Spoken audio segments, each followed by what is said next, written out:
Hi guys, welcome back to my channel. Today I want to give some tips about how to achieve the perfect wax at home. I know at this time a lot of salons are closed and a lot of people are kind of forced to learn how to do things at home to maintain themselves and to just practice self-care. So if you're interested in any of these tips of getting that perfect wax, right in your bathroom, right in your bedroom, then keep watching. So the first step in getting the perfect wax is exfoliating. I personally love exfoliating with sugar and honey. It's natural, it's affordable, and it's going to make sure that the dead skin is coming off of your skin before your wax, and it's going to make sure that your skin is free of ingrown hairs before you wax. And it definitely makes a difference because I've noticed that anytime I didn't exfoliate before I waxed, it was a lot harder to get the hair off, and it was a lot more painful to get the hair off when I was waxing. So I definitely recommend doing this. They say a day before your wax, but honestly I recommend the morning before your wax, just to make sure you have the freshest skin possible. And for me, I prefer to exfoliate every other day that week before I know I'm gonna have to wax, so that guarantees me that all the dead skin that's been gathering throughout the weeks is gone, and it really helps with the aftercare part, with maintaining your hair as far as like ingrown hairs, and as far as that regrowth process. It just makes everything a lot more simple. So definitely recommend doing this. Next step is to clean the skin before you wax, and I recommend not using soap or water, but just using like a simple like cleansing water, like this toner by Thayer's, or you can use, like these like makeup wipes or baby wipes or anything like that, that is just going to simply get rid of any excess oil off your skin before you wax, just to make sure that wax is gripping on like you want it to, and it's going to make waxing a lot easier in the process.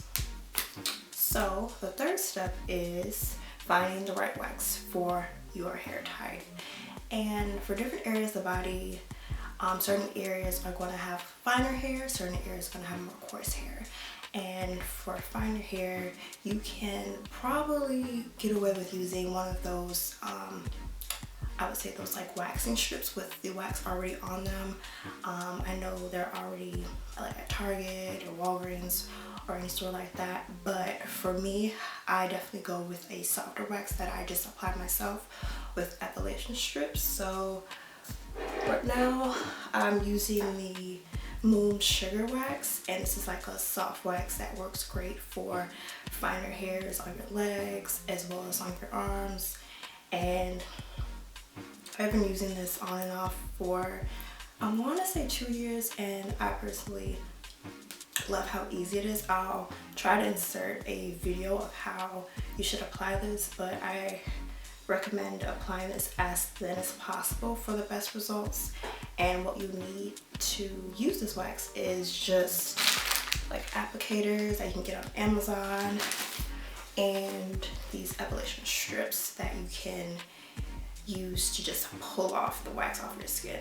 And you can just heat this up in the microwave and wait till it gets like a honey-like consistency, and then apply it to your skin. But make sure you're not applying this too hot, otherwise you can cause a bit of irritation. But it does take some practice in learning what temperature works best for your skin. So definitely try this out. I got this at my local health food store, I think, but you can always get this on Amazon, so I'll leave a link below so you can purchase that. Oh my god, guys, I forgot the most important step in this: baby powder. So before you even think about placing any wax on your skin, you want to use this dusting powder or a baby powder or anything you just have on hand. And this personally works best for hard waxes and getting the hair off a lot easier. And I love this stuff. I use it every time I do a bikini wax just to make things a lot easier, and it helps if you're sweating. It helps if to dry out any skin, and I usually do this right after I cleanse my skin. If you've been to any wax center, you know that the professionals usually cleanse your skin and then put this on and then put the wax, so you're just repeating that process at home, and this is just used to dry out the skin to make the wax stick a lot easier to its hair, so that way it gets a proper grip, and that way when you go to wax it, it just makes it a lot cleaner and smoother. And so moving on to, you know, those coarser hair options, usually that's like bikini area, the armpit area. And so for me personally, I think hard wax works the best for me. And so I've been using this Parissa Hot Wax for about a year. It is a bit tricky to use at first, but once you get used to it, it does make the process a lot easier.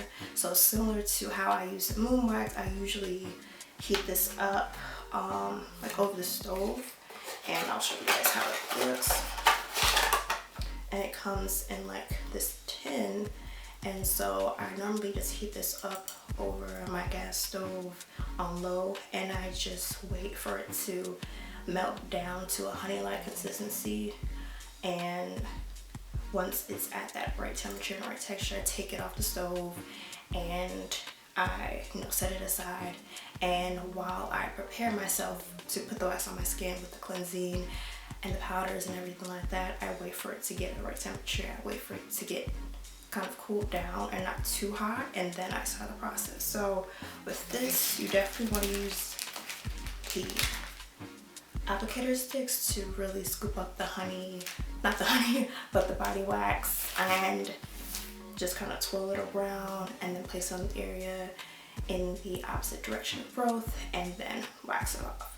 And I'll try to insert a video of how it's supposed to be done, like on the side or top or down below. And yeah, I think that's all you need for an at-home wax. And last but not least, you want to make sure that you're properly taking care of your skin after you wax. So personally, I've been using this Azulene oil that comes in the package of the Parissa wax, and this oil is just going to clean up any excess, like right here, it's going to calm any irritations, and this also helps with ingrown hair. So you can use it like every single day, but I personally just use it the day after I wax. So this stuff is pretty good. If you don't have this, you can use any natural oil to just make sure that you're calming the skin after that process, and you're moisturizing it after. So I think I talked through everything, and if you have any questions, please leave them down below. I just want to state that I am not an esthetician or a wax professional at all. I'm just sharing what has worked for me so far, and so far my skin has been loving all of these products at once. For a while I was going to the European Wax Center, but the wax they used was just irritating my skin, and so I decided to do more natural solutions to getting the hair off. And personally, these products have worked for me for the last year or so. So if you're interested, in getting that hair off at home, since the salons are closing, at least the salons out here in Chicago, definitely take advantage of this tips and routine, and use them at home. And yeah, that's it. So far I've been quarantined for about 8 days, so I'm definitely going to produce more content. And so as always, if you have any ideas of what type of videos you want to see, please leave me a comment. And yeah, that's it, and I'll see you guys soon. Bye.